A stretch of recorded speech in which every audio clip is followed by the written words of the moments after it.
Eh bien, bonjour à tous. Je suis heureux de vous accueillir pour cet atelier qui a comme thème la mise en place d'une démarche participative dans sa commune.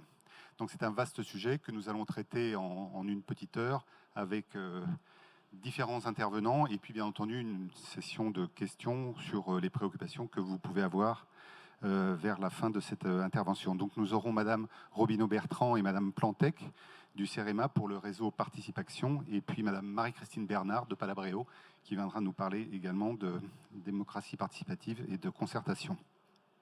Alors, le premier élément par lequel je voulais débuter, c'était de vous exprimer. Donc déjà, je m'appelle Hervé Charnalet, je suis maire d'Orgeval, ville des Yvelines de 7000, un peu moins de 7000 habitants. Et j'ai souhaité participer aux ateliers de la MIF et à cette commission sur la démocratie participative parce que c'est un sujet central qui touche évidemment Orgeval, notre commune, mais également toutes vos communes dans toute la région Île-de-France et plus généralement dans toute la France. Donc c'est un vaste sujet sur lequel nous avons découpé notre travail pour cette première année en 4 thèmes et donc en 4 commissions qui se sont tenues depuis fin décembre. Les 2 premières ont tourné sur un sujet central qui nous préoccupe tous, c'est les fake news et plus généralement l'utilisation bonne ou moins bonne des réseaux sociaux. Donc là, nous avons découpé ce temps de travail en 2 parties.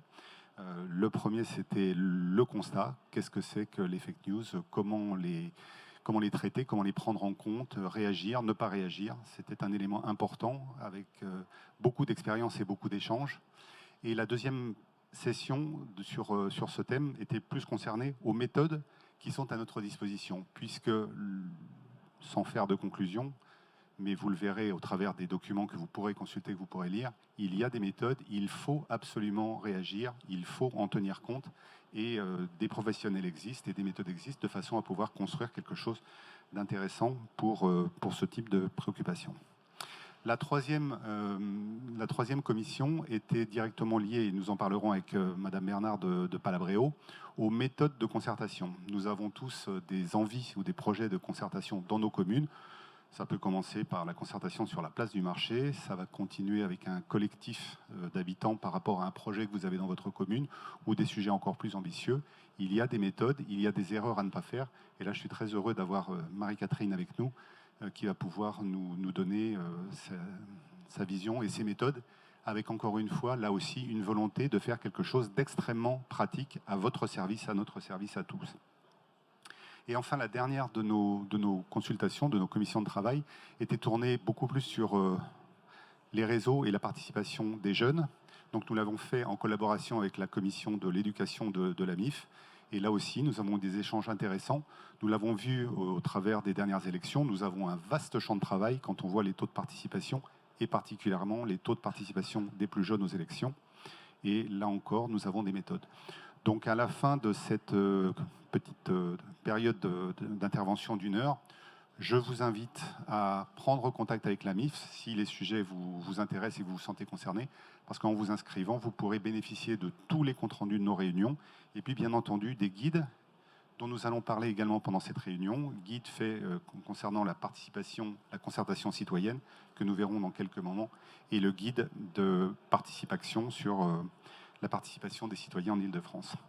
Voilà pour ce début. Maintenant, je vais, si vous le voulez bien, laisser la parole à Madame Robineau-Bertrand et à Madame Plantec du CEREMA, qui vont nous parler du réseau Participation.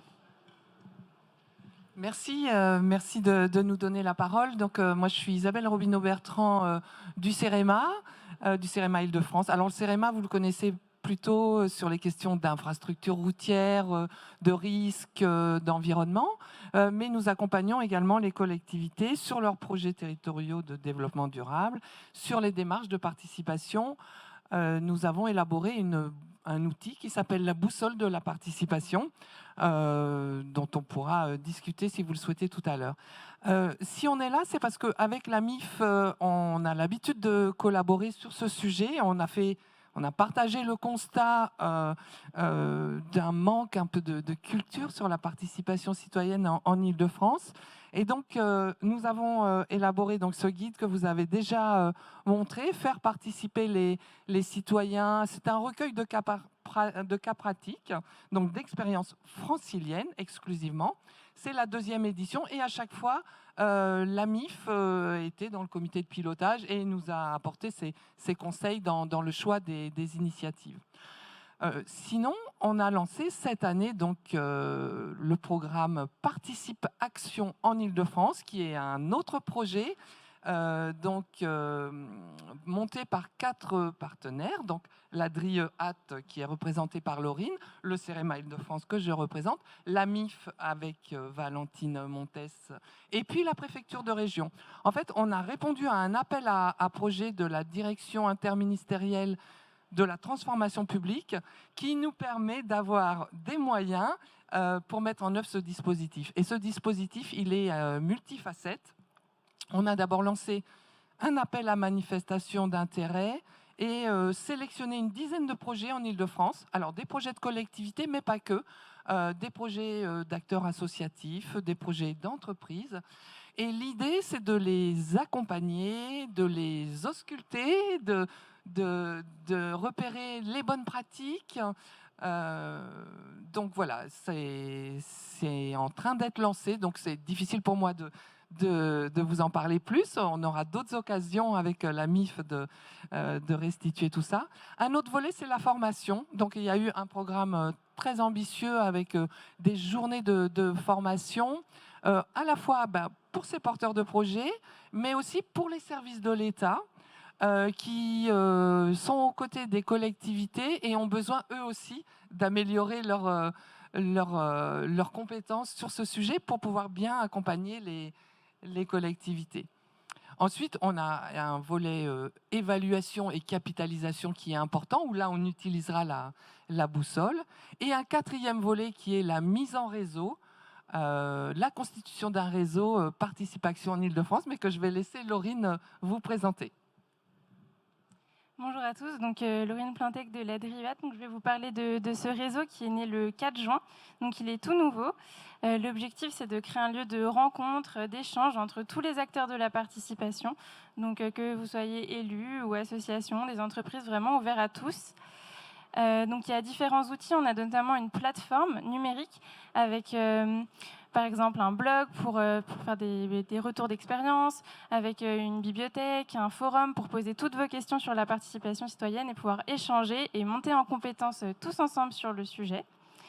Alors pour vous inscrire, c'est très simple, il suffit de se rendre sur le site de la DRIEAT. Donc il y a un article dédié avec un lien pour s'inscrire. Et sinon, on a une petite fiche d'inscription. Donc si vous souhaitez vous inscrire maintenant, vous nous laissez votre adresse mail et on vous recontactera. Et on laissera cette petite fiche sur le stand de l'AMIF si vous voulez passer plus tard. Voilà, on est bien sûr à votre disposition pour toute question. Merci beaucoup. Donc, vous l'avez tous noté, possibilité de s'inscrire, possibilité de se renseigner en vous connectant sur le site de la MIF pour vous enregistrer sur Participe Action et sur le guide qui ressemble à ça. Nous enchaînons maintenant avec Madame Bernard, Marie-Catherine Bernard, qui va nous parler d'un autre guide, le guide de la concertation citoyenne, et plus généralement des méthodes de concertation les plus efficaces dans nos communes. En tout cas, bonjour Monsieur le maire, bonjour à tous.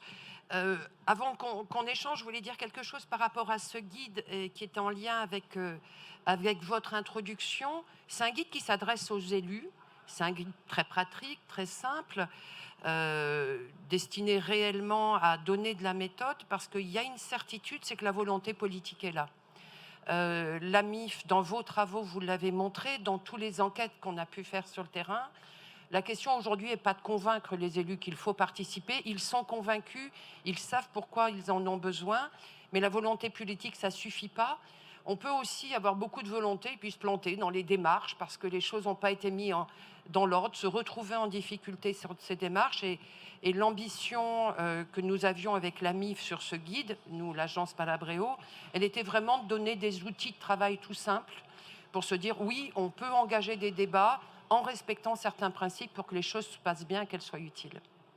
Très bien. Alors, je crois que nous avons un petit sondage qui va être... Non.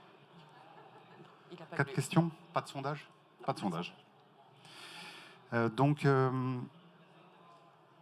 Vous avez des questions qui vous étaient proposées sur justement la concertation, les méthodes de concertation. La première, peut-être la plus simple, c'est pourquoi concerter? Pour quelle utilité? Ça peut sembler une lapalissade, pourquoi on concerte. On se dit oui, il faut concerter, c'est bien, mais c'est important. Vous avez raison, monsieur le maire, de se poser la question de pourquoi on concerte. Et il y a une première raison pour laquelle on concerte, c'est pour améliorer la décision. C'est pour améliorer les politiques publiques. Si ce n'est pas l'objectif premier, ce n'est pas de la concertation. Il peut y avoir de l'animation sur le terrain, il peut y avoir de la communication, il peut y avoir de la consultation, mais si on met en place une démarche de concertation, c'est parce qu'on en a besoin, c'est parce qu'en tant que décideur, on considère que la décision sera meilleure si on a co-construit cette décision, avant que ce soit les élus qui en décident, avec les citoyens. Ça, c'est la première raison. Il y a une deuxième raison qui revient souvent, et quand elle est en première position, ça pose un problème, c'est l'acceptabilité. Vous avez souvent, parce qu'il n'y a pas que des gens qui font des choses bien, vous naturellement, monsieur le maire, mais il y a des gens ailleurs qui parfois se trompent, et ils disent on va concerter parce que le projet il est difficile à accepter, et du coup les gens l'accepteront mieux si on concerte. S'ils ont le sentiment d'avoir participé, ça c'est magnifique le sentiment. Et on concerte pour rendre acceptable un projet. Ça marche pas. Nous, on appelle ça de la concertation chausse-pied. On se dit, on va discuter, comme ça passera bien. Ça peut être une conséquence, mais c'est s'il est des premières, ça veut dire qu'on essaye, par la concertation, de faire de la pédagogie, de la communication. Ce qui marche par contre très bien, par rapport à un projet difficile, et on sait aujourd'hui que les maires d'Île-de-France comme vous ont souvent des difficultés, notamment sur la densification, etc. Quand on construit, eh bien, on se heurte à des réactions de la population. Accepter un projet de construction, ça ne se fait pas par la com, ça ne se fait pas par cela, ça se fait parce que les citoyens ont la certitude d'avoir participé à ce projet. Et quand on a posé ce projet, qu'on a discuté avec les citoyens, les choses changent. Deux autres éléments encore. La concertation, ça permet d'identifier des conflits, de les anticiper, de les prévenir, parce qu'on réunit du monde et on sent les éléments de tension. Et puis un élément très important dans cette période de Covid, c'est la sortie de l'entre-soi. C'est un élément important aussi en Île-de-France, où arrivent souvent sur les communes des gens qui viennent d'ailleurs, qui continuent à bosser parfois dans le cœur de la métropole et qui ont de mal à faire citer. C'est des gens, parfois, les élus s'aperçoivent qu'on a du mal à les faire participer à la vie locale. Quand vous faites une concertation, que vous réunissez 150 habitants, dont des gens qui n'ont pas l'habitude de discuter, ils se rencontrent et ils fabriquent aussi l'identité communale en échangeant avec vous. Donc c'est une bonne manière de lutter contre l'entre-soi, où on se rencontre entre gens qui se connaissent. Quand les gens travaillent ensemble, ils se connaissent et ils font citer. Alors vous pouvez peut-être nous préciser, en restant sur cette première question, la différence entre consulter et concerter. Consulter, la consultation, c'est l'enquête. La consultation, c'est quand on va demander aux habitants leur point de vue et qu'on va recueillir leur point de vue, mais pas mettre en débat leur point de vue. Vraiment, la consultation, l'enquête. J'enquête auprès des habitants sur leur mode de déplacement.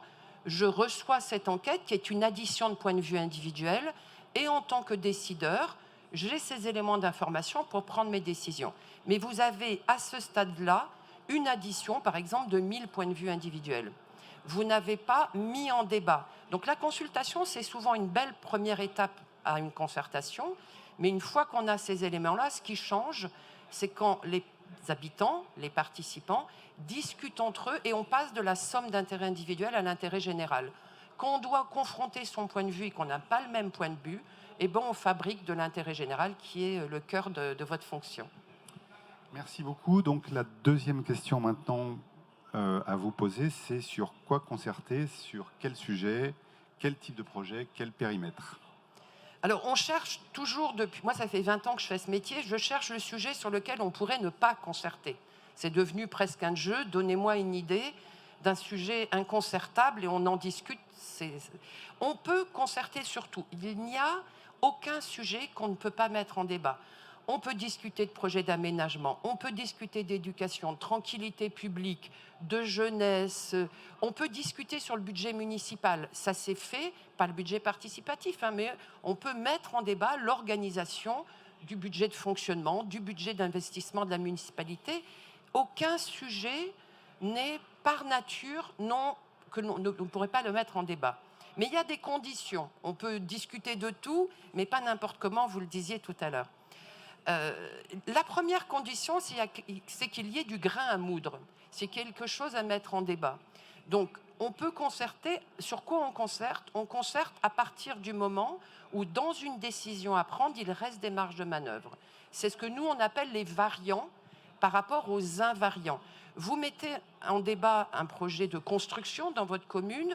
Vous savez qu'il faut construire 150 logements à cet endroit-là, qu'il y aura 30% de logements sociaux, que ça doit répondre aux normes ceci et cela. Ça, c'est des invariants. Vous avez décidé politiquement, ça peut être dans votre projet de mandat, qu'il était nécessaire de construire des logements à cet endroit-là.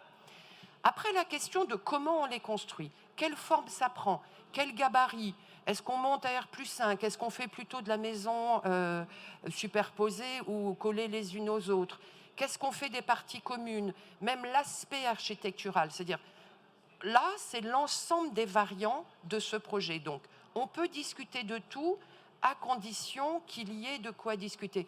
Vous voulez mettre en discussion le plan de mobilité de votre commune. Vous vous dites ce serait bien d'apaiser la circulation. Le périmètre de la zone 30, ça peut être mis en débat. Vous pouvez souhaiter avoir une zone 30 dans votre commune, mais son périmètre, l'emplacement des pistes cyclables, l'emplacement, même la gestion du stationnement. Est-ce qu'on doit tout stationner dans les parkings en ouvrage et libérer les stationnements de voirie? C'est des discussions qu'on a actuellement dans des communes. C'est crispé, les discussions sur le stationnement. Mais c'est génial parce qu'au final, la décision que prendront les élus, qui leur revient, sera nourrie de la perception qu'en ont la diversité des habitants de votre commune. Et vous savez à quel point ils sont divers dans leur point de vue. Très bien, donc ce qu'on en retient, c'est qu'une concertation ne s'improvise pas. Pour réussir à mettre en œuvre tout ce que vous dites, réussir à réunir et définir les variants et les invariants, ne serait-ce que ce point-là, il y a un travail de préparation en amont. Donc je pense que tout est là-dedans. Voilà. Oui, et il y a un travail de préparation en amont. Et il nous arrive que dans notre métier, les experts disent que le problème de la concertation, ça ralentit les projets.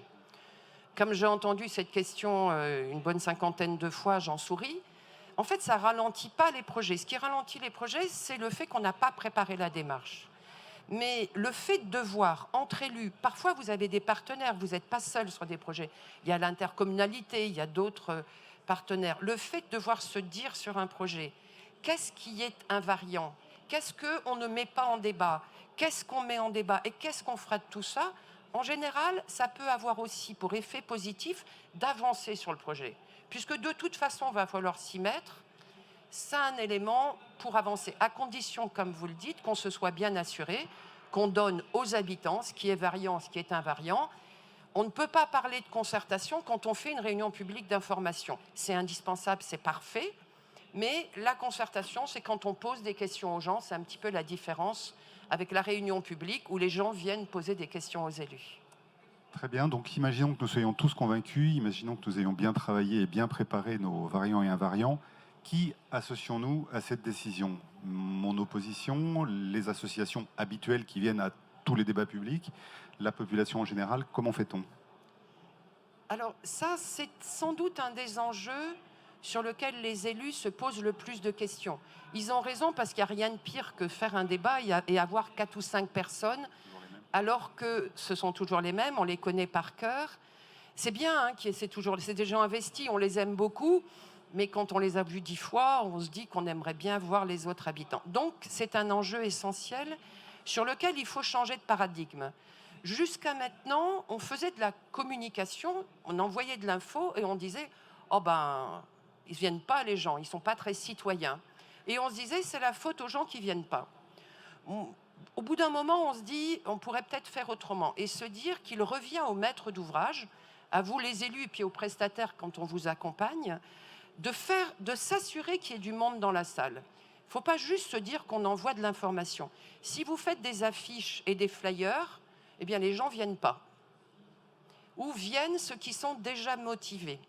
Donc il faut réfléchir à ça. Et qui doit venir ? Qui sont les personnes qui doivent venir à un débat ? C'est le débat qui décide. Si vous voulez discuter d'aménagement, je reste sur mon projet d'aménagement, c'est souvent des sujets. Spontanément, on se dit qu'il faut inviter les riverains. Les riverains sont ceux pour qui le projet d'aménagement est une nuisance. J'avais ma maison, il y a un projet qui se construit à côté. Mais il faut inviter aussi tous ceux qui vont venir habiter dans ces logements. Donc l'ensemble des habitants de la ville. Si je concerte sur un projet éducatif, il me faut les parents d'élèves, mais les autres parents, mais les enfants, mais les profs, mais les ATSEM. C'est à chaque fois, il faut juste regarder ce que vous souhaitez mettre en débat et vous dire de façon très objective qui cela concerne, puis tous les invités. Et les invités, on en parle dans le guide, avec des méthodes proactives. Il faut aller dire aux gens qu'on a besoin d'eux, en allant sur le terrain, en mobilisant, ou par exemple en utilisant le tirage au sort sur les listes électorales, qui est un outil extraordinaire. Ça, c'est pas pour sélectionner les gens, c'est pour les inviter. On sait que sur un projet d'aménagement, on peut avoir 6-7% des gens qui, ayant reçu un courrier, viennent au débat. Eh bien, vous écrivez aux personnes inscrites sur la liste électorale, la CNIL l'autorise pour les faire venir, et vous vous assurez que vous les avez invités personnellement, en s'assurant aussi que les plus jeunes, les non-inscrits, les étrangers non communautaires puissent aussi venir. Il y a des méthodes d'invitation, elles marchent. Vous le savez, monsieur le maire, puisque vous le travaillez de cette façon, et nous, on a des débats où il y a 100, 200 personnes, où on ne sait plus où les mettre. Donc ça marche, c'est à la portée de tout le monde. Il faut juste changer de braquet et se dire, eh bien, on préfère causer avec une salle de 100 personnes que quand ils sont 10. Et je termine juste un petit détail, et je reviendrai si vous souhaitez dans les questions. Les habitants ne sont pas des représentants des habitants, c'est vous, les élus, qui êtes les représentants. Donc se dire qu'on fait un panel de 10 habitants, je m'autorise à parler un peu en direct, de type panel marketing pour étudier ça vient du marketing. Moi, quand j'ai 10 habitants, même si y a 5 femmes, 5 hommes, des jeunes, des moins jeunes, je me dis, mais c'est qui ? C'est pas des représentants des habitants, et c'est pas parce que vous invitez 5 hommes, 5 femmes que vous savez ce que pensent vos habitants. Il vaut mieux toujours 100 que 10, c'est toujours mieux quand on a beaucoup de gens. Très bien. Donc nous sommes, imaginons, nous sommes convaincus, nous entamons une démarche, nous entamons cette démarche de concertation sur un sujet, par exemple, d'aménagement. Le rôle de l'élu à l'urbanisme, le rôle du maire, on le conçoit très bien, mais le rôle des autres élus, qui sont moins concernés directement par le programme en question, quel est leur rôle réel en tant que relais éventuel dans ce processus ? Vous avez raison de distinguer les deux, mais je vais me permettre, si vous le voulez bien, de parler aussi du rôle du maire et de l'adjoint à l'urbanisme avant de parler ceux des autres. Le rôle des élus est fondamental. Ce sont les élus qui mettent en débat le sujet et c'est eux, à la fin, qui décident. Donc, ils ne peuvent pas être à 100. Il y avait, par le passé, l'idée que si les élus étaient présents, les habitants ne parleraient pas. Je ne vois pas pourquoi, c'est juste une question de méthode d'animation. Oui, les élus doivent être là, et cette idée farfelue qu'il faudrait que les élus lancent le débat, qu'on fasse les débats sans eux et qu'on le restitue après, c'est opposer les habitants aux élus. Ce n'est pas la culture, c'est pas la culture de la MIF, c'est pas la nôtre. Donc oui, on a besoin des élus, mais pas de la même façon pendant les débats.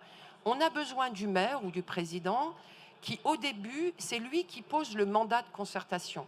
C'est lui qui dit « voilà de quoi on va débattre, voilà ce dont on ne débattrait pas parce que ça a déjà fait l'objet de discussions, et voilà ce que nous ferons de vos débats, voilà comment ça viendra nourrir nos décisions. » Donc le maire, l'élu en charge du sujet, c'est lui qui accueille les participants et qui dit ça. Et puis ensuite, les élus doivent se faire discrets. Ils doivent être dans une position d'écoute, puisque l'objectif des débats, c'est de poser des questions aux participants, et pas que les participants vous en posent. Si vous faites à nouveau un plan de mobilité et que vous voudriez savoir à quelles conditions les gens chez vous prendraient davantage le vélo, c'est pas à vous qu'il faut le demander, c'est aux habitants. Donc vous lancez le débat, vous laissez un animateur qui peut être un prestataire ou qui peut être quelqu'un de la ville. On n'est pas obligé systématiquement d'avoir des prestataires. Les prestataires, c'est bien sur les sujets sensibles, ça peut être bien, y compris pour former des équipes. Mais les débats, elles peuvent être faits aussi en direct. Ils peuvent être faits en direct. Et à ce moment-là, il faut poser des questions aux habitants. Donc l'élu, il est présent, mais un peu discret. Il est assis sur une table à côté avec les autres élus de son équipe, parce qu'il est important d'entendre les débats. On ne comprend pas les débats dans un compte-rendu, on les comprend parce qu'on les a vus vivre. Et donc, pendant tout le temps des débats, l'élu ouvre le débat, conclut le débat, mais ne répond surtout pas en direct. Attendez que la réflexion soit construite. Et puis, vous avez cet échange. Et à la fin, l'élu a à nouveau un rôle fondamental, c'est celui de venir solder, clore le débat. À la fin du débat, il faut pouvoir dire aux participants, voilà la question que je vous avais posée, quel est le bon plan de mobilité dans ma ville, par exemple. Vous nous avez dit tout cela, on fait le bilan de ce que les participants ont dit, et c'est le rôle important du décideur à ce moment-là de donner la décision aux habitants. Vous réunissez tous ceux qui ont participé au débat, comme ils sont nombreux, il y a 150 personnes dans la salle, c'est sûr, et vous allez leur dire, j'ai mis ça en débat, voilà les décisions qu'a pris le conseil municipal. Vous nous aviez proposé ça, ça on va le faire. C'est une bonne idée, c'est venu nourrir nos décisions, ça on va... Ok, c'est super. Ça vous nous l'avez proposé, on n'est pas complètement sûr encore, on doit faire des études complémentaires. Donc je ne vous dis pas oui aujourd'hui, on va l'étudier et on revient vers vous pour dire. Et il faut absolument pouvoir dire, en troisième instance, ça vous nous l'avez proposé et ça nous ne ferons pas. Vous vouliez ça, eh bien nous n'avons pas pris la décision de le faire, soit parce que politiquement ça ne correspond pas à la ligne politique que vous représentez, et vous avez absolument ce droit-là, soit parce que réglementairement c'est impossible, soit parce que c'est trop cher, ou pour des raisons techniques, etc. Donc l'élu pose le débat, il participe en écoutant et tranche le débat à la fin en venant expliquer sa décision. Donc absolument, moi je n'imagine pas un débat sans la présence des élus. Et les élus de votre conseil municipal, je trouve important qu'ils soient présents également pour écouter à nouveau les habitants, échanger. Et puis sur certaines discussions, on peut avoir des discussions communes avec les élus, avec les habitants, dans un cadre bien déterminé, mais à nouveau, il lance le débat, il laisse faire le débat, il tranche le débat. Ça, c'est vraiment essentiel. Sans décideur, il n'y a pas de concertation, donc on a absolument besoin de la présence des élus. Très bien, merci beaucoup. Donc nous en avons fini avec les 4 questions officielles, donc nous allons prendre vos questions si bien entendu vous en avez. Mais je vais peut-être égoïstement commencer par la mienne, la première, parce que nous sommes déjà en relation, nous avons commencé cette démarche-là. La question qui m'intéresse est un aspect pratique, c'est-à-dire à quel moment vous passez un coup de téléphone, à quel moment mettre le sujet sur la table. On sent qu'il y a un programme de construction qui va s'étaler sur plusieurs années, entre la définition, les aspects réglementaires, le début de la construction, les peurs des habitants ou juste leurs simples interrogations. Et on sait qu'il faut consulter, on sait qu'il faut concerter, mais à un moment donné, il faut prendre la décision d'engager quelque chose. Est-ce qu'il y a un bon moment pour le faire ? Alors, c'est avant de décider le bon moment, mais ce serait un peu limité comme discussion. En fait, c'est complexe. C'est pas aussi simple que ça de dire à quel moment on engage la discussion, particulièrement sur un projet d'aménagement. En fait, il y a 2 grands moments où on peut engager la discussion. Sur l'opportunité du projet et sur la manière dont le projet va être réalisé. Opportunité, opérationnalité. Vous pouvez avoir décidé dans votre projet de mandat de l'opportunité. Vous savez ce que vous voulez faire. Auquel cas, vous n'allez pas lancer un débat sur l'opportunité. Faut-il faire un projet d'aménagement à cet endroit? Parce que vous en avez, c'est dans votre projet de mandat. Et on ne le lance pas à ce moment-là, mais on va lancer le débat au moment où on commence à constituer le plan guide. On sait qu'on a l'opportunité d'un projet. Il faut lancer le débat avant le plan guide. avant de faire le plan global. Parce qu'une fois que le plan global est dessiné, souvent, il ne reste plus qu'à discuter du papier peint. Donc, il faut faire attention. Plus vous tardez, moins la concertation va être utile au projet, et plus vous allez verrouiller le projet, et plus les experts vont être en difficulté. Les urbanistes, vos services. Si vous ne nourrissez pas leur réflexion en amont, vous la nourrissez après, et le coût de transaction est beaucoup plus cher après. Vous avez fait dessiner le projet par des professionnels, et vous le mettez en débat, il faut le redessiner. C'est pas génial. Donc, moi je dirais, première étape, avant l'opportunité. Vous n'êtes pas sûr du projet que vous voulez faire, vous pouvez lancer un débat en disant « j'ai un terrain, on s'interroge, on sait qu'on a besoin de logement, on sait que ce serait bien de faire un peu de tertiaire, on sait que ce serait bien de faire un bout de parc, etc. » Vous pouvez lancer la discussion, ça c'est l'opportunité. Soit vous avez déjà l'idée d'un projet, vous la lancez avant le plan guide, et vous avez tout ce débat sur... en posant nos invariants variants, ça c'est le langage du jour, je ne sais pas si c'est très français, mais ça marche super bien. Et donc, en les posant en disant, OK, on a l'intention de faire un projet, on en discute tous ensemble. Et puis, troisième temps de débat, une fois que le plan guide est posé, c'est pour les projets dans le projet. Ça y est, vous êtes à peu près sûr de ce que vous voulez réaliser, mais il y a un petit square dont on sait qu'on l'a posé là, mais on peut encore en discuter de son aménagement. Et à chaque étape, je fais tomber l'effet cliquet, les décisions intermédiaires ont été prises, et quand je discute du square, je ne reviens plus à l'opportunité du projet, parce qu'entre-temps, j'ai eu des étapes où j'ai dit aux gens, dans ma réunion de restitution, où j'en étais et quelles décisions je prenais. Je dis « je » comme si j'étais monsieur le maire, pardon. Donc en fait, vous êtes en train de nous dire, ou du moins ce que j'en comprends, c'est que pour un même projet, par exemple l'ouverture d'un square, il peut y avoir plusieurs méthodes de concertation en fonction des communes.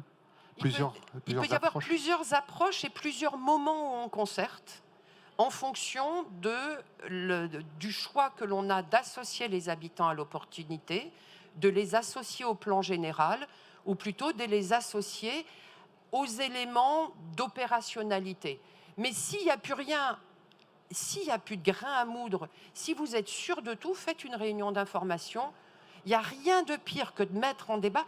Ce que reprochent les Français aux élus, puis aux gens comme nous aussi, parce qu'on bosse avec eux, c'est de faire des débats où tout est décidé d'avance. Et en fait, en plus, ils ont raison, parce qu'il fut un temps où on disait qu'on se méprenait par rapport aux réunions publiques. On faisait des réunions publiques d'information et on disait que c'était de la concertation. Non, c'est de l'information et c'est bien, il faut en faire. Donc, il faut juste être clair, se dire avant, réellement, qu'est-ce que j'ai encore à mettre en discussion? De quoi je ne suis pas sûre? Qu'est-ce que je suis capable de faire évoluer dans mon projet? Si, en tant qu'élu, vous vous dites ça, oui, ça peut être ouvert à la discussion. C'est bien, ça va nourrir notre décision, allez-y. Si vous vous dites non, enfin ça je suis sûre, on ne le met pas en débat. On met en débat des éléments qui restent encore souples. C'est simple en fait. Donc la suite, c'est un peu dans la continuité, c'est de dire, est-ce qu'il n'y a pas des concertations prétextes? C'est-à-dire oui. Des fausses concertations. Oui, mais oui, et il y en a... et ça fait beaucoup de mal. Moi, je suis persuadée que les élus sont sincères quand ils ont, 90% d'entre eux, sont sincères quand ils ont envie de mettre en débat. Vraiment, enfin, je rencontre beaucoup d'élus. Certains, ça m'est arrivé qu'un maire me dit qu'on était là parce qu'ils n'auraient pas le financement s'il n'y avait pas de concertation. J'ai beaucoup ri et j'ai dit, monsieur le maire, vous allez adorer ça. Et il a adoré ça. Enfin, il avait juste une inquiétude de la manière dont ça s'était passé. C'est pas drôle en tant qu'élu quand on va en débat et qu'on a des gens vindicatifs parce que c'est pas bien organisé. Moi, je le comprends très bien.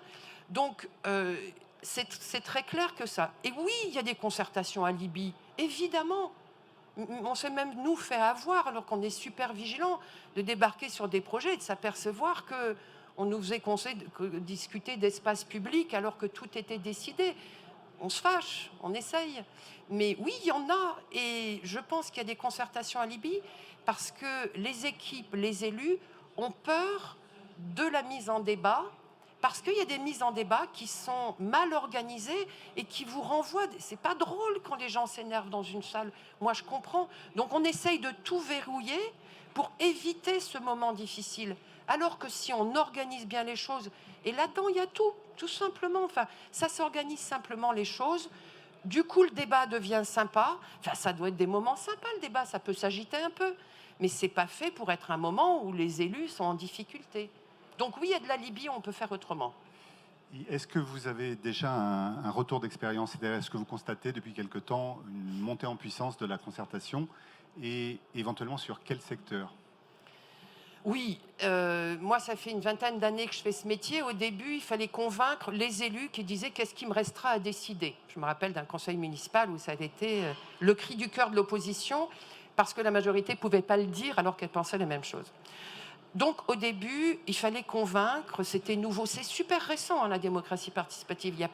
On n'a pas 2 siècles d'histoire là-dessus. Donc, oui, ça monte en puissance. On l'a vu dans les enquêtes relatives aux projets de mandats municipaux, et l'enquête a été reproduite dans le guide. Il y a une volonté généralisée de mettre en débat de façon très large. On y trouve naturellement tout ce qui est du domaine de l'aménagement, de la mobilité, de l'environnement. La question des politiques publiques, tout doucement, politique de la jeunesse, politique de la ville, etc. Oui, les choses montent en puissance et ça s'élargit à tous les sujets. Il y a quelques sujets qui, selon nous, manquent un peu de débat. C'est les questions de tranquillité publique, les questions budgétaires, etc., qui peuvent être mises en débat et sur lesquelles on hésite. Donc oui, ça monte en puissance avec un petit élément d'inquiétude de notre côté et ça monte en puissance dans les collectivités locales. Les territoires, les mairies, les intercommunalités concertent et l'État a beaucoup à apprendre aussi de ce que font les collectivités locales, qui le font super bien aussi. Et je trouve aussi que l'État regarde de mieux en mieux ce qui se fait sur le terrain, et c'est apprenant aussi pour l'État. Une petite inquiétude de notre part depuis 2-3 ans, c'est la montée des panels. Et j'en disais tout à l'heure, l'idée que ce serait bien de discuter avec un panel de gens censés être représentatifs des habitants. Je le vois de plus en plus, ça m'inquiète quand je vois un grand projet d'aménagement, je ne veux pas dire où, qui fait l'objet d'un panel de 15 habitants censé représenter une commune de 45 000 habitants. Ça m'inquiète et je trouve que c'est un risque politique majeur. Ça laisse à croire que les habitants, c'est un peu essentialiste, comme le disait Valentine, et c'est pas, en termes démocratiques, ça nous interroge, et c'est pas bon pour la démocratie en général. Ça ne permet pas la rencontre des élus avec leur population, et ça, c'est plutôt un élément d'inquiétude, parce que ça semblerait scientifiquement génial de dire j'ai 10 habitants triés sur le volet. C'est une erreur majeure démocratique, et elle se commet de plus en plus, avec cette idée que ce serait plus facile de débattre avec 10 personnes triées sur le volet. C'est pas vrai. Et 10 personnes peuvent vous donner une image très différente de la réalité des habitants. Moi, je pense qu'il faut être nombreux pour avoir le point de vue de beaucoup de personnes. Et puis, parce que ça vous permet de rencontrer les citoyens qui vous ont élus ou pas, d'ailleurs. Voilà. Merci. Est-ce que nous avons des questions?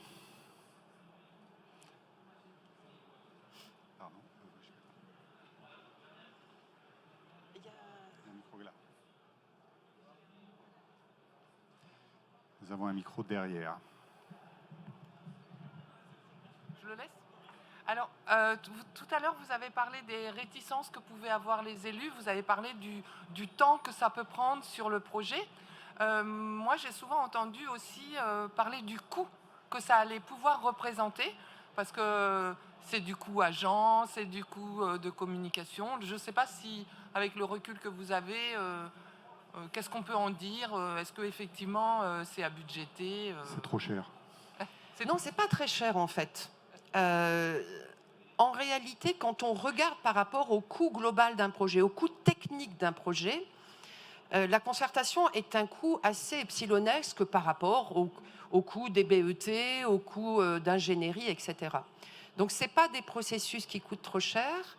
Et puis, en termes de communication, quand on adopte des méthodes de mobilisation proactive, comme on a évoqué tout à l'heure, on fait baisser le coût de cette espèce de grande communication pour faire venir du monde.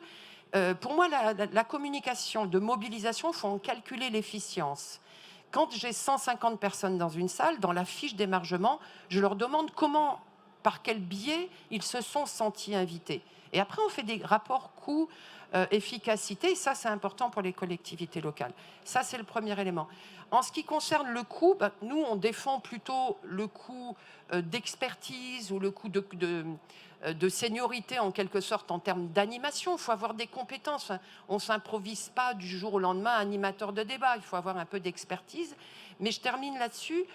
On travaille pour des petites collectivités. Bien plus petite que la commune de Monsieur le maire, on va se retrouver pour un village, on va se retrouver pour une petite intercommunalité rurale. Et de plus en plus, on dit, achetez de l'expertise. Vous n'êtes pas obligé d'acheter du consultant pour tout faire.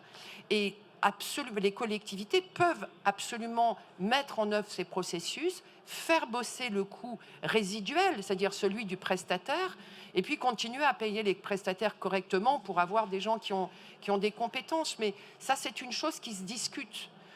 Très clairement, en partageant, toutes les collectivités n'ont pas les moyens, et il ne faudrait pas que la concertation soit pour les collectivités riches, ce ne serait pas possible, quoi. Et puis je dois dire que notre expérience, il faut effectivement étudier, envisager le rapport coût-bénéfice.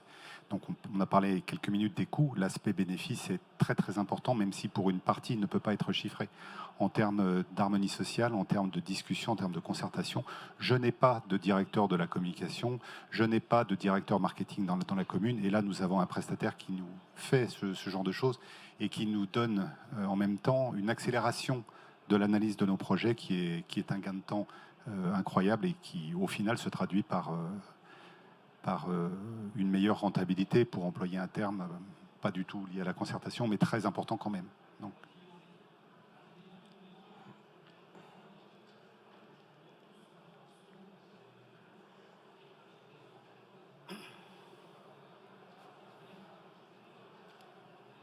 Merci, bonjour, merci pour votre intervention à tous les deux. Alors, moi, pour vous donner le contexte, avant de poser la question, je suis fondateur d'une plateforme de financement participatif dédiée aux collectivités. On intervient après la concertation. Ma question, elle est un peu plus large. C'est quand on a fait les concertations, qu'on a la certitude que le projet va se faire et qu'il se fait d'une manière apaisée par rapport aux habitants, quels sont les outils pour après animer le projet en termes de on va dire, tenue du cahier des charges du projet, donc la construction en termes de travaux publics, l'accompagnement, ou même après, en fait, comment on peut pérenniser l'engagement quand on a créé une communauté de citoyens qui sont intéressés, qui sont actifs, et quels sont les outils, en fait, qui existent là-dessus?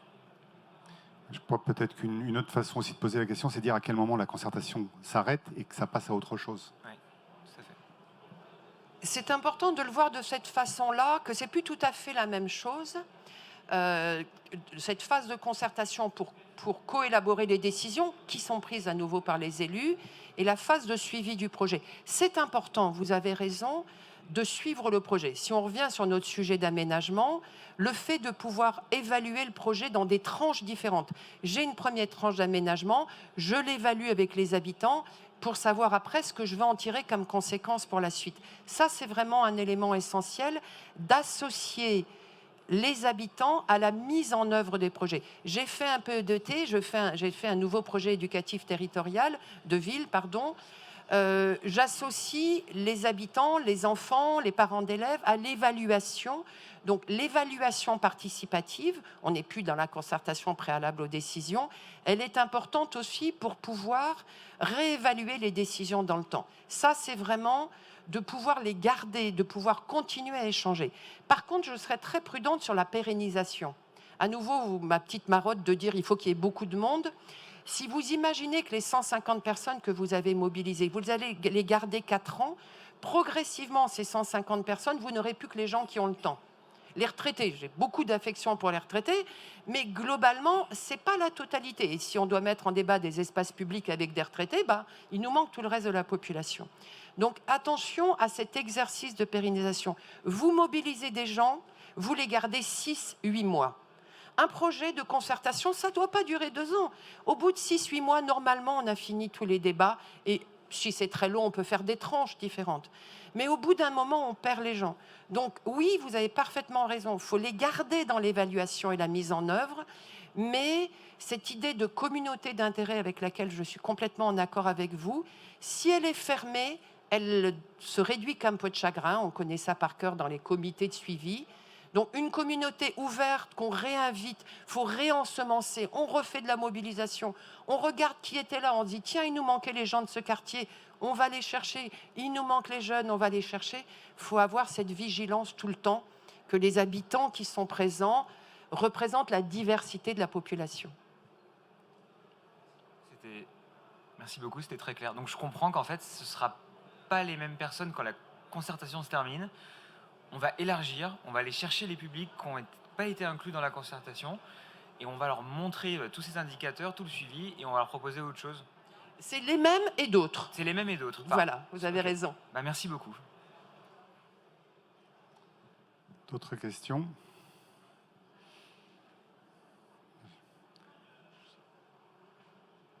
Nous avons une autre question. Je me permets de poser une petite question. Marie-Catherine, tu évoquais tout à l'heure la question de la restitution. Et de la manière dont tu l'évoquais, on comprend que c'est vraiment un exercice de pédagogie qui n'est pas évident, j'imagine, pour les élus. Surtout quand on ne reprend pas toutes les préconisations qui ressortent de la concertation. Est-ce qu'il y a des pistes pour justement bien amener les choses, faire en sorte que ce soit bien compris des citoyens? Oui, quand on présente en début de débat les règles de concertation, on dit toujours il y a quelques règles. Notre histoire de variant, invariant au début, le fait d'inviter tout le monde, le fait de garantir que le débat se passe entre les participants et pas sous format réunion publique, le fait de tout étudier et le fait de restituer. Quand je dis aux participants, parce qu'on s'est toujours mis d'accord avec les élus en début de réunion pour présenter ces règles, sinon on ne bosse pas tout simplement, c'est aussi bête que ça, on dit aux participants, c'est parce qu'il y a la restitution que vous pouvez faire confiance à cette démarche et ça crédibilise profondément les élus et ça donne aux élus leur place de décideur. Pour moi, il n'y a pas de concertation s'il n'y a pas quelqu'un qui décide et celui qui décide, c'est celui qui a été élu pour cela et qui est responsable. Donc oui, c'est pas que simple. Un élément qui peut être intéressant quand on fait, je reprends un débat un peu sur un projet d'aménagement, le premier débat, c'est on demande aux gens, à votre avis, qu'est-ce qui ferait que ce serait un bon ou un mauvais projet, et on leur demande toutes leurs idées. Et avant la deuxième étape, où on va commencer à co-construire le projet avec eux, on étudie avec les élus les idées émises. Et à ce moment-là, on repère des idées qui peuvent être des fausses bonnes idées. Je veux dire, globalement, si on veut faire la piscine olympique devant votre mairie, monsieur le maire, vous n'allez pas trouver ça génial. Donc, on va dire en cours de route aux participants, attention, c'est une bonne idée, mais ça ne marchera pas là. Donc, en cours de démarche, on va les alerter sur certains sujets qui pourraient être complètement hors sujet. Et donc, de continuer à les faire travailler là-dessus, ce n'est pas très sympa parce qu'il n'y a aucune chance que ça se fasse, la piscine olympique devant votre mairie. Ça, c'est le premier élément. Et surtout, à la fin, si on a dit aux habitants au début que ça se passerait comme ça, si les élus ont vraiment étudié ce que les participants ont proposé. Je vous fais encore une anecdote où je dénonce quelqu'un que je nomme pas. Je viens faire une concertation sur un projet de ville et je viens de voir les équipes qui écrivent le projet. Les équipes ont changé, le responsable a changé et il n'a pas lu le bilan de la concertation. Il me dit, je le lirai après. Je lui dis, mais non, c'est pas comme ça. Tu vas construire un projet, puis tu vas faire semblant que ça ressemble. Si vous avez étudié ce que les participants proposent, ils peuvent proposer des choses que vous ne pouvez peut-être pas faire, mais derrière ce qu'ils proposent, il y a tout l'argumentaire. Vous me disiez, monsieur le maire, quand on préparait le débat, qu'il faut écouter les gens profondément. Il faut vraiment les entendre. Et du coup... Alors... C'est difficile, mais je continue. Donc, si vous étudiez toutes les propositions, vous pouvez dire aux gens, vous nous avez proposé ça, on ne va pas le faire tout à fait de cette façon-là, parce que le skatepark, ça coûte 350 000 € et qu'un terrain de parcours, ça coûte 120 000 € et qu'on n'a pas les moyens. Mais le terrain de parcours, si on entend ce que vous nous avez dit et qu'on met une demi-rampe de skate et pas un skate à 400 000 balles, l'élu peut dire oui, je comprends, c'est une super idée, j'ai pas les moyens, mais je peux faire ça. C'est-à-dire cet échange-là, il faut l'argumenter. Et vraiment, plus on fait le choix de passer en revue toutes les propositions et d'expliquer la décision, moi, je n'ai jamais vu de maire se faire lyncher, y compris quand on devait dire non à une proposition de cinéma parce qu'il fallait expliquer que le cinéma aurait fait concurrence à l'autre, non au skatepark parce qu'on n'a pas les moyens, on fait un terrain de parcours. J'ai toujours vu, et on fait des évaluations à chaque fin de concertation, des gens dire « je ne suis pas complètement d'accord avec ce qu'a dit monsieur le maire, mais j'ai le sentiment que la concertation est venue nourrir la décision et qu'est-ce qu'on peut préférer de mieux ?» Merci beaucoup. D'autres questions? Je vous en prie. Tout à l'heure, vous avez dit que on peut, ou il faut, je ne sais plus si c'était on peut, il faut, concerter surtout, enfin, la question sur quoi on concerte. Donc imaginons un territoire où il y a des projets d'aménagement, un projet de circulation, un projet de redynamisation du centre-ville, un agenda 2030, enfin bref, le territoire de rêve. On fait comment? Parce qu'on ne va pas inviter les citoyens tous les 4 matins. Comment est-ce qu'on peut regrouper des projets? Enfin, quels seraient les conseils à donner? Parce qu'évidemment, ils ne vont pas avoir tous la même temporalité non plus. Voilà, ça peut être une source de complexité, d'inquiétude. Est-ce qu'on met plus le paquet sur ce projet? Voilà. C'est une question très pertinente parce qu'on voit des embolisations de participation dans certaines communes où les élus ont envie de faire plein de choses, mettre plein de choses au débat et les services ne savent plus où donner de la tête et on finit par avoir toujours les mêmes. Oui, c'est un sujet et il y a une solution toute simple. Vous programmez votre mandat. Vous faites votre PPI, vous programmez vos politiques. Vous savez à quel moment, dans le mandat, il faut décider de telle et telle chose. Eh bien, programmez les concertations. C'est le truc qu'on ne programme pas aujourd'hui. On sait tout ce qu'on va faire cette année, l'année prochaine, l'année suivante. Eh bien, en début de mandat, il faut regarder la liste des choses que l'on va mettre en décision, regarder la liste de choses que vous aviez mis dans votre projet de mandat et dire, eh bien là, on va débattre de ça, et là de ça, et là de ça, et pas faire tout au dernier moment. Il faut pouvoir le programmer dans le temps. Ensuite, on peut peut-être mettre plusieurs choses en débat en même temps. On a plusieurs projets d'aménagement, plusieurs petits projets d'aménagement. Ça peut être très sympa de mettre en débat 3 ou 4 sites, à condition de ne pas utiliser ça pour faire semblant de débattre. On en met tellement qu'au final, on ne discute plus de rien. Mais je pense qu'il y a la programmation, l'anticipation fait que sur tous les sujets que vous venez d'évoquer, on peut organiser les débats dans la durée et il faut le faire au moment où on a besoin. Vous savez, quand vous avez un renouvellement de DSP sur la cantine, c'est des sujets, la cantine. Et les gens, ils ont envie de discuter de produits locaux, de bio dans les cantines. Vous savez que la DSP, c'est en 2024. Eh bien, vous programmez 6 mois avant une concertation. Vous savez tout ça dans les collectivités. On a besoin simplement de programmer pour, comme vous le disiez, pas emboliser la démarche. Plus c'est embolisé, plus c'est du pipeau. Non, pardon, je dis c'est mieux. Plus il y en a, moins on peut faire les choses correctement. C'est un peu plus châtié comme langage. Bien, merci beaucoup. Je pense que le temps qui nous était accordé est en train de se terminer. Je vous invite, si le sujet vous a intéressé, à rejoindre, à donner vos coordonnées à la MIF et à vous inscrire pour nous aider dans notre commission sur la démocratie locale, la démocratie participative, parce que vous l'avez vu, les sujets sont importants. Nous en avons évoqué quelques-uns aujourd'hui. Nous avons à votre disposition les comptes rendus de nos réunions et nous avons bien sûr à votre disposition les 2 guides. Le guide Faire participer les citoyens, Participation, qui est sur les chaises ici, et celui écrit par Marie-Catherine Bernard sur la concertation citoyenne, qui est un vrai sujet qui nous concerne tous. Voilà, puis je voulais terminer avec 2 remerciements, et ce sera l'essentiel. Je vous demande d'excuser Anne Borchic, qui est maire de Bailly-Morinvilliers, qui aurait dû être à nos côtés aujourd'hui, qui a été élue et qui est installée au département. Et surtout Valentine Montes, de la MIF, qui nous a énormément aidés, et c'est grâce à laquelle nous avons pu avoir une animation très très riche autour de nos 4 commissions. Merci à vous tous, et à bientôt dans notre commission.